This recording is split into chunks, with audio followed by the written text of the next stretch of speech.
Buongiorno, benvenuti alla TG Sicilia. Vediamo i titoli di questa edizione.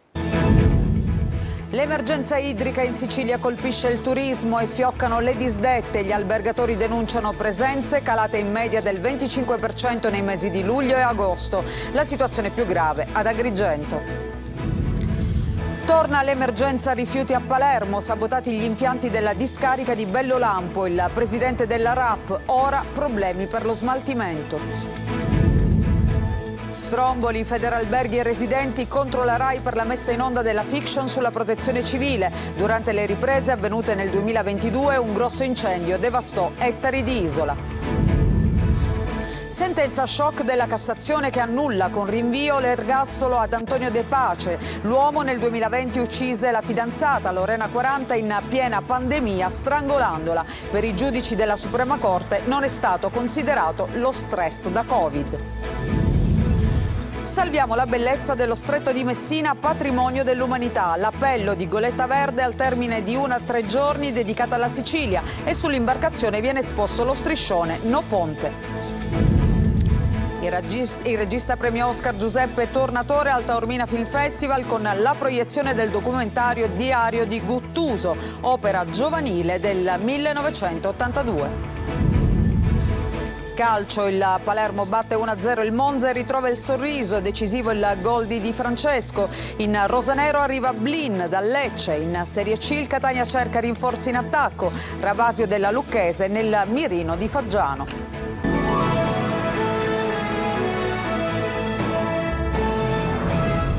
Ben trovati e buona domenica. Lo avete sentito, in primo piano c'è ancora l'emergenza idrica che preoccupa i turisti stranieri e fioccano anche le disdette. La denuncia degli albergatori che parlano di un meno 25% per i mesi di luglio e agosto, soprattutto nella parte sud dell'isola. Orazio Longo.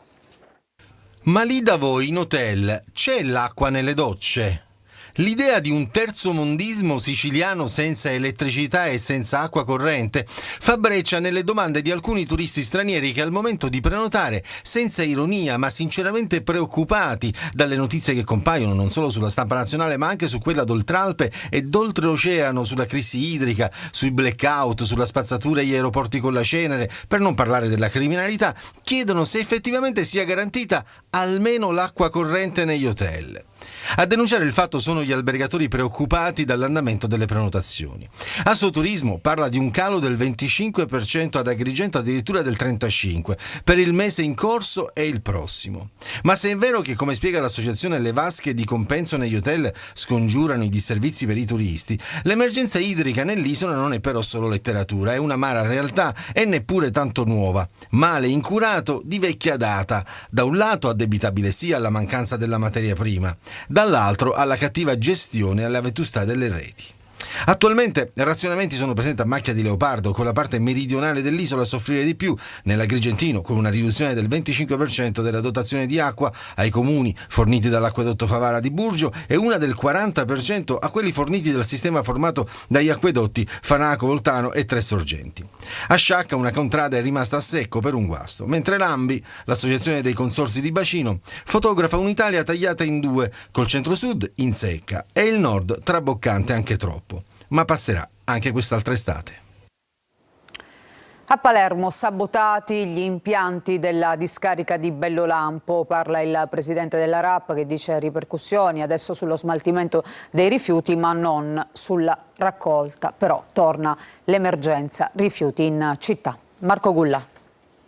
Impianti sabotati, ancora una volta emergenza alla discarica di Bellolampo a Palermo. I danni sono stati scoperti dagli operai della RAP che hanno trovato alcuni perni allentati, la manomissione e sparizione di alcuni componenti elettrici e danni al trituratore inferti con una pala o forse un cacciavite. Un danno che potrebbe alimentare l'emergenza rifiuti nel capoluogo siciliano. Nessuna ripercussione sulla raccolta dei rifiuti, ha però detto il presidente della RAP Giuseppe Todaro, mentre ci sarà qualche ritardo sulla lavorazione. Una linea è ripartita subito. Infatti, mentre l'altra speriamo di farla ripartire domani. Il presidente della RAP ha poi aggiunto: già siamo in una situazione emergenziale, adesso pure questi sabotaggi, ma io non mi arrendo. E in effetti le ripercussioni sono ben visibili in alcuni quartieri cittadini, con rifiuti che stazionano da giorni sui marciapiedi. Nelle periferie della città alcuni residenti hanno accatastato i rifiuti, anche straordinari, per sgomberare le strade. È una lotta, dice Todoro, ma se qualcuno pensa di intimidirci non ci riuscirà. Stiamo cambiando le cose, stiamo cercando di trasformare Bellolampo in una piattaforma tecnologicamente avanzata. Federalberghi e residenti di Stromboli contro la RAI per la scelta di programmare a settembre la fiction girata proprio a Stromboli sulla protezione civile. Perché? Perché durante le riprese nel maggio del 2022 scoppiò un incendio che devastò ettari di isola. Francesco Triola. I danni ambientali di quell'incendio durante le riprese nel maggio 2022 sono ancora evidenti a Stromboli, isola dove in queste settimane si contano anche quelli economici causati dall'allerta rossa per l'attività vulcanica che ora sembra in via di stabilizzazione. Uno tsunami economico, lo hanno definito gli operatori turistici, e ad aumentare intanto la rabbia la decisione della RAI di mandare in onda dal prossimo 15 settembre la fiction Sempre al tuo fianco dedicata alla protezione civile. Durante le riprese si sviluppò l'incendio che devastò ettari dell'isola e predispose il terreno per la disastrosa alluvione che ricoprì Stromboli di fango nell'agosto successivo. Per il ripristino e per ridurre le possibilità di future calamità sono stati stanziati oltre 16 milioni di euro. Per quell'incendio ci sono 6 indagati per il reato di disastro ambientale, tra cui 2 persone giuridiche che rappresentano rispettivamente la società di produzione cinematografica e quella di realizzazione di effetti speciali. Tra l'altro, lo scorso 14 aprile i vertici di Rai Fiction, incontrando gli abitanti dell'isola, avevano assicurato che la messa in onda era stata bloccata in attesa degli esiti giudiziari e dopo una proiezione privata era arrivato anche il diniego alla messa in onda da parte degli abitanti di Stromboli. Chi ha visto parte della fiction ritiene che essa proietti un'immagine negativa dell'isola perché la protagonista, interpretata da Ambra Angiolini, rivive la perdita del padre causata dal vulcano. Federalberghi Isole Eolie, parte offesa nel giudizio penale, alla luce di questo incontro propose che la RAI rinunciasse definitivamente alla messa in onda, rispettando il volere degli strombolani e dimostrando concretezza nella solidarietà manifestata di recente. Inoltre suggerì di compensare il grave danno d'immagine subito dall'isola con un importante progetto di comunicazione. Vedere la fiction in onda per molti abitanti è considerato una forzatura ed un ulteriore atto di violenza contro Stromboli. Adesso veniamo a questa sentenza shock della Corte di Cassazione che sta suscitando non poche polemiche. I giudici della Suprema Corte hanno annullato l'ergastolo per l'omicidio della studentessa di Favara, Lorena, 40, che avvenne nel 2020. L'uomo che l'ha uccisa era il suo fidanzato e sarebbe stato stressato dal Covid. Questa la motivazione. Sentiamo. Suscita scalpore e indignazioni la sentenza della Corte di Cassazione che ha annullato l'ergastolo per il femminicidio di Lorena 40, la studentessa di medicina originaria di Favara in provincia di Agrigento. La giovane fu strangolata in una villetta di Furcisiculo in provincia di Messina il 31 marzo del 2020 dal fidanzato, l'infermiere calabrese Antonio De Pace, che ha confessato. Era stressato dal Covid. Il femminicidio si verificò infatti nella prima fase della pandemia Covid-19 ed è proprio a quel periodo particolare che per i giudici bisogna guardare. Nella sentenza si legge: i giudici di merito non avrebbero verificato se la specificità del contesto, il periodo Covid e la difficoltà di porvi rimedio costituiscano fattori incidenti sulla misura della responsabilità penale. È il ragionamento dei giudici della Corte di Cassazione nelle motivazioni sulla decisione di annullare con rinvio, limitatamente all'applicabilità delle attenuanti generiche, la condanna all'ergastolo di Antonio De Pace. La sentenza sorprende ed indigna e continuerà a far discutere. Restiamo in tema perché intanto c'è ancora una donna vittima di violenza che ha denunciato però e ha fatto arrestare il suo ex. Il fatto è avvenuto a San Pietro Clarenza nel Catanese. Sentiamo. Donne minacciate, insultate, picchiate che vivono nell'angoscia di essere aggredite da uomini violenti. Un fenomeno in crescita che da tempo viene affrontato con sempre maggiore attenzione dalle forze dell'ordine, con personale preparato proprio per intervenire nei casi di violenza di genere. L'ultimo angosciante episodio a San Pietro Clarenza, dove i carabinieri del comando provinciale di Catania hanno arrestato un 50enne pregiudicato e residente a Belpasso.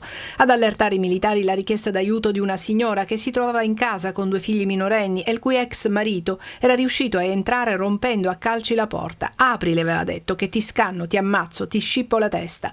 Mentre la donna, per salvarsi, si è rifugiata in una stanza chiusa da un cancelletto di ferro, i 2 ragazzini hanno cercato invano di rabbonire il padre, che invece ha cominciato a rompere mobili, televisore, ogni cosa che gli veniva a tiro. Momenti di angoscia vissuti pure da loro. Nella violenza di genere anche i figli sono vittime di situazioni che li segnano per tutta la vita. Il tempestivo intervento dei carabinieri ha evitato il peggio. I militari hanno trovato e rassicurato la donna e fermato l'uomo che stava parlando con alcuni vicini intervenuti dopo aver sentito le urla della donna, una 41enne. Il pregiudicato è stato arrestato e posto ai domiciliari. Incidente mortale a Palermo in via dell'Olimpo. La vittima è Andrea Pellegrino, di 47 anni, che viaggiava a bordo di una moto Kawasaki. Avrebbe perso il controllo del mezzo e dopo essere stato sbalzato per alcuni metri è finito all'interno di una delle rotatorie. L'incidente è avvenuto attorno alle 3 del mattino. I sanitari del 118 non hanno potuto fare nulla per salvarlo.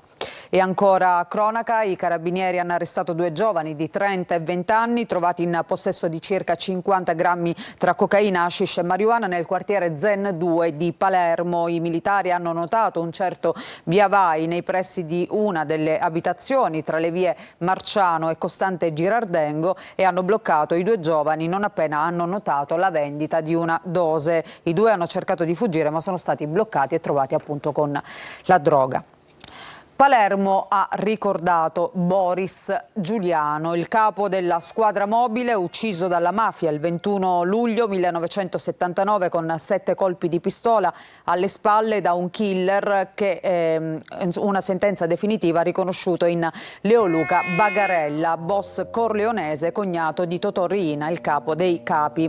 Alla commemorazione questa mattina hanno preso parte il prefetto di Palermo, il questore, i familiari del capo della mobile. E per il presidente della regione Schifani, Boris Giuliano rappresenta un esempio luminoso di coraggio, dedizione e di integrità morale.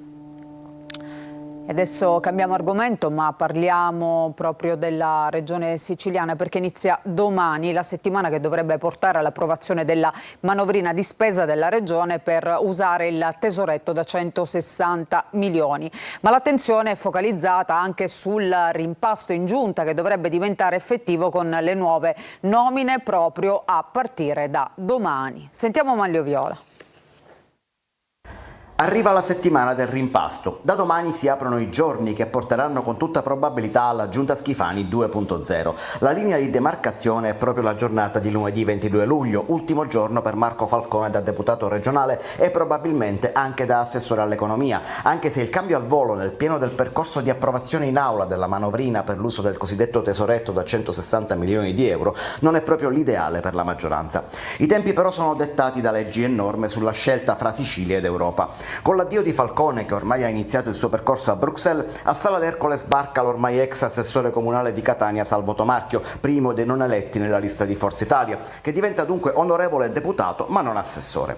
Per il posto all'economia circola il nome di un tecnico, l'avvocato amministrativista Alessandro Dagnino, che potrebbe ricevere il decreto di nomina in qualsiasi momento. Non c'è solo Forza Italia però a dover sostituire gli assessori, c'è da coprire il posto all'agricoltura vacante ormai da aprile. Il riesame ha confermato la sospensione dagli incarichi pubblici per il leghista Luca Sammartino e dunque Schifani dovrà nominare un nuovo assessore ma non ha ancora avuto indicazioni. Si attendono poi notizie del turnover in Casa Fratelli d'Italia, che dovrebbe indicare il sostituto di Elena Pagana al territorio. Nelle intenzioni del presidente il rimpasto dovrebbe fermarsi qui e senza valzer di deleghe, ma ancora l'ultima parola non è stata detta.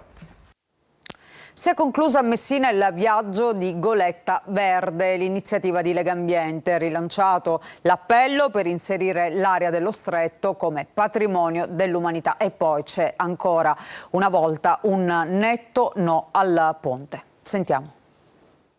Salviamo la bellezza dello Stretto di Messina, patrimonio dell'umanità. Questo è l'appello che Goletta Verde ha inviato da Messina al termine di una 3 giorni dedicata alla Sicilia, rilanciando così anche la candidatura dell'area a patrimonio dell'umanità, insieme al comitato promotore composto da oltre 200 persone tra cittadini, amministratori, uomini e donne del mondo della cultura e dell'università, liberi professionisti, associazioni culturali ed ambientali. Primo obiettivo l'inserimento dell'area dello Stretto nella lista che depositano i governi dei paesi aderenti all'UNESCO, da cui attingono poi per avanzare la candidatura. Questo rappresenta il primo step da compiere, ma per inserire lo Stretto di Messina in questa lista c'è bisogno di un atto del governo italiano che Goletta Verde e il comitato promotore hanno sollecitato nuovamente. È un'area di un'importanza incredibile, con zone speciali di conservazione, con zone di protezione speciale, di grande interesse naturalistico, geologico, mitologico, culturale. Sono queste le vere risorse su cui puntare per rilanciare un'economia basata sulla legalità e sulla cultura.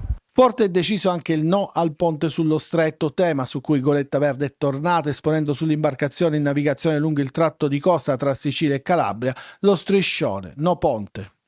Non potevamo chiudere la 7ª tappa della Goletta Verde qui in Sicilia senza ribadire il nostro no al ponte sullo Stretto, a un'opera così folle, a un'opera che devasterà un territorio e che disunirà invece che unire. Un'opera come quella del ponte sullo Stretto distruggerebbe una delle zone più belle, affascinanti ed evocative e mitiche della nostra Sicilia.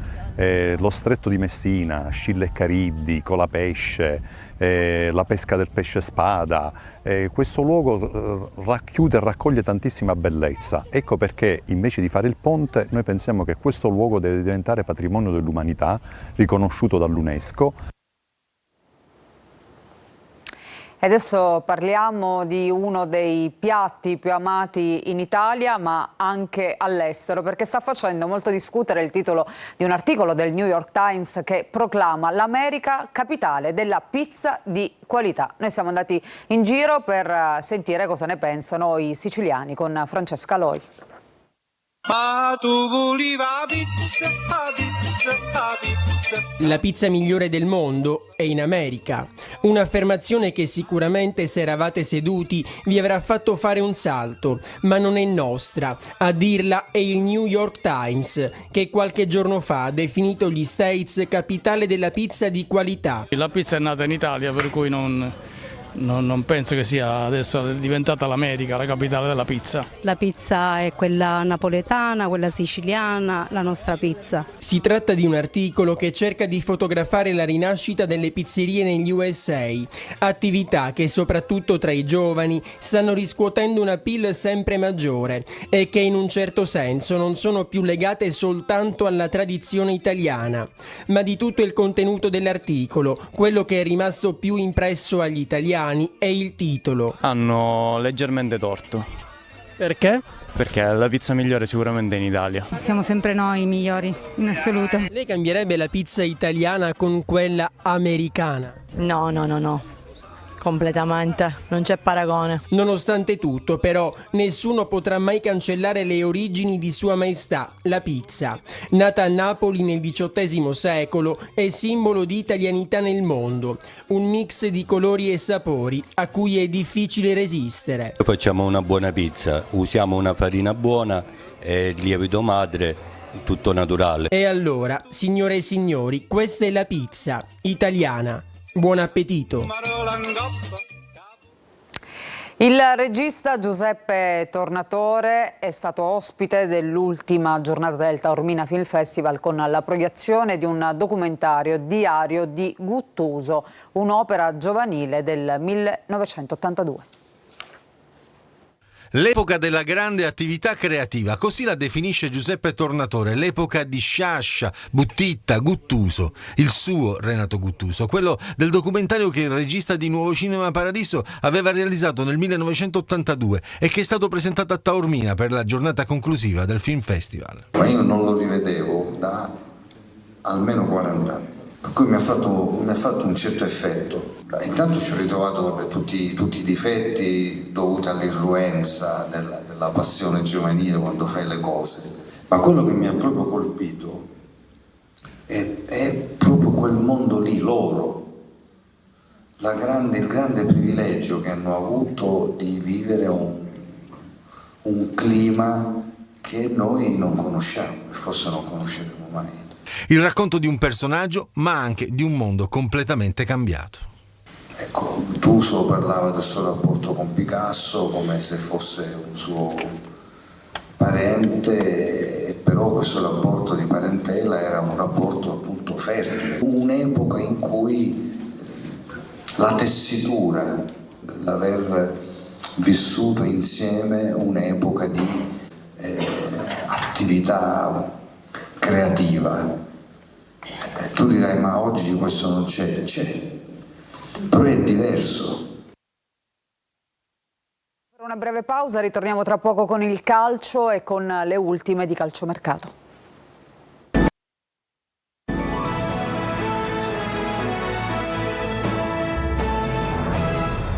Ben trovati, seconda parte del nostro giornale. C'è un'ultima ora, un clochard è stato trovato morto in una struttura abbandonata nel territorio di Terrasini in provincia di Palermo sulla statale 113 nei pressi di un distributore di carburante. Non si conosce ancora l'identità della vittima, sono in corso delle indagini per accertare le cause della morte, da verificare anche la presenza di eventuali telecamere nella zona. E adesso il calcio, vittoria in amichevole per il Palermo che ha battuto a Temu il Monza per 1-0, decisivo il gol di Francesco segnato nel primo tempo, soddisfatto il tecnico Dionisi.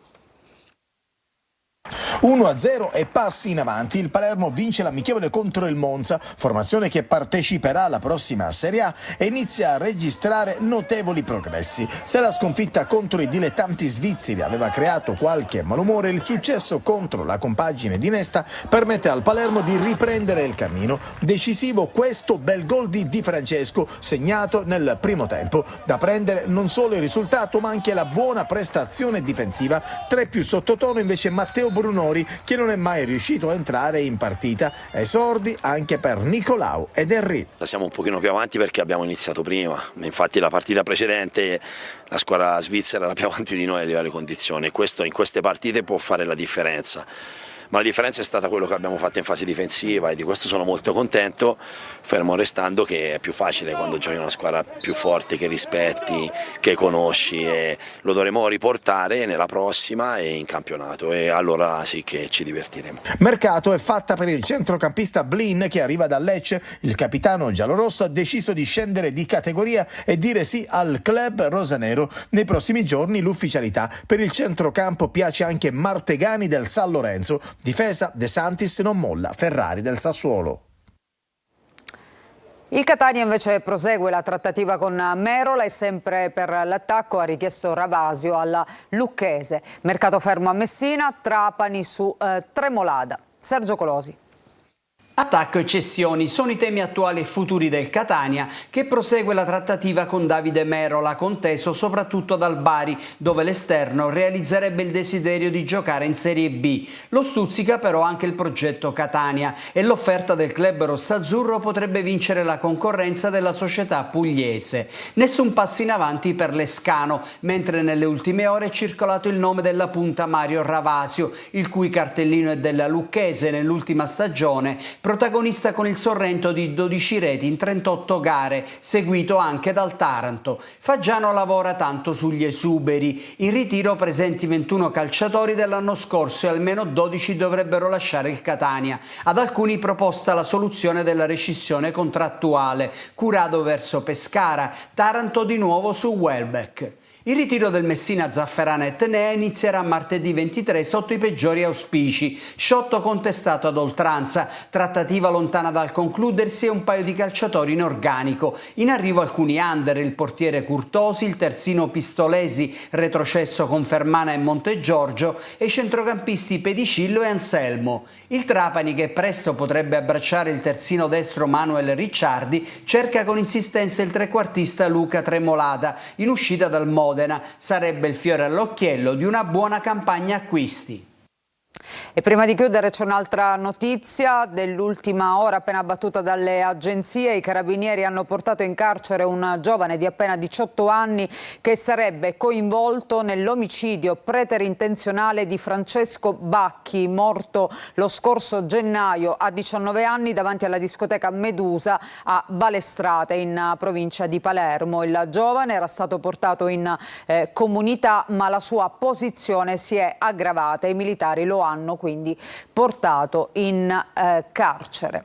E con questa notizia noi chiudiamo questa edizione del TG Sicilia. Grazie come sempre per averci seguito. Vi ricordo il prossimo appuntamento con l'informazione ritorna più tardi alle 20. A tutti voi una buona giornata e una buona domenica.